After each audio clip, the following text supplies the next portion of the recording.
Bonjour et bienvenue dans les fiches qui vous parlent du chien par Educadog en Vendée. Nous allons voir Qui suis-je, moi le chien, deuxième partie. Si vous n'avez pas vu la première partie, normalement un petit lien devrait apparaître en haut de la vidéo. Alors qui suis-je, moi le chien? Déjà, comment je communique? J'ai un langage visuel en remuant la queue, en dressant les oreilles, ou bien encore en hérissant le poil. J'ai aussi un langage auditif, en gémissant, hurlant et aboyant. Certainement la partie la plus appréciée par les maîtres, surtout en voiture. Mais surtout, ce qui me distingue de vous les humains, c'est que je peux communiquer par l'odorat. Mon monde est surtout celui des odeurs. C'est pour cela que je lève la patte pour marquer mon territoire et que j'aime bien renifler. Les personnes, les autres chiens, justement. Mais pourquoi est-ce que je lève la patte? Dès la puberté, presque tous les mâles le font, et aussi quelques femelles. Cela me sert à marquer mon territoire grâce à l'odeur qui est dans l'urine. Si un véhicule inconnu pénètre dans mon jardin, il faudra que j'y impose ma marque. Mais pourquoi les femelles lèvent-elles aussi la patte? Explication. Les femelles les plus dominantes vont elles aussi parfois lever la patte. C'est pour bien exprimer leur fort caractère et leur caractère type chef de meute. Pourquoi est-ce que je tourne en rond pour me coucher? Dans la nature, cela me permet de tasser l'herbe et de vérifier qu'elle ne contient pas de danger, serpents, scorpions, etc. C'est un instinct qui me sert plus à rien, puisque je vis en appartement ou en maison, mais n'oublions pas que je viens du loup, et qu'à l'origine, le loup, lui, vit bien dans la nature et dans les terriers. Pourquoi est-ce que j'ai la fâcheuse tendance à aboyer, ce qui a tendance à horripiler mes maîtres? Mes ancêtres les loups aboient très peu. Pour moi, les vocalises sont très riches et les humains ont tendance à les encourager. En effet, quand la première fois j'ai aboyé, ils m'ont regardé et m'ont dit soit tais-toi, soit tiens, qu'est-ce que tu fais? Ils se sont intéressés à moi. Donc après tout, pourquoi je ne continuerai pas? Aboyer peut signifier donner l'alerte, marquer la pression d'un territoire, désigner une inquiétude vis-à-vis de quelque chose, d'inconnu. Ça peut même être un arbre, un poteau.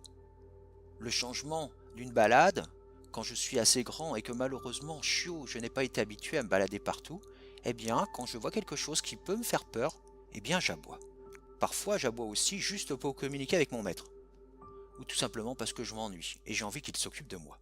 Beaucoup de chiens aiment la voiture, certains pas, tout simplement parce qu'ils n'ont pas été habitués de façon positive en déplacement en voiture. Et pourtant, j'adore la voiture, à condition qu'on m'y habitue lorsque je suis jeune et qu'ils ne m'en laissent pas enfermer, surtout quand il fait très chaud.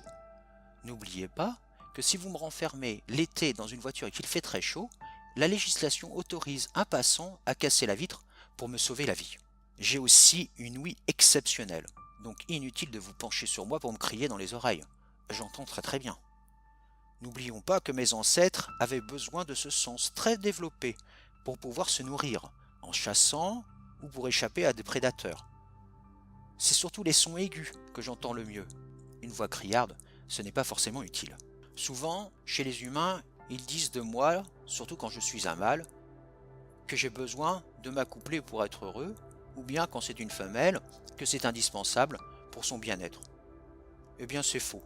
Le fait de vivre avec les humains m'a condamné aussi à vivre le célibat. Mais si je ne connais pas l'acte sexuel au cours de ma vie, je ne serai ni plus malheureux que les autres chiens, ni plus heureux.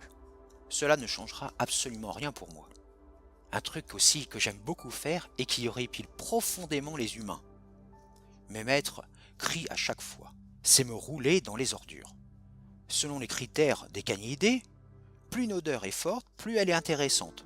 D'autre part, l'instinct de mes ancêtres me pousse quelquefois à camoufler mon odeur pour mieux chasser.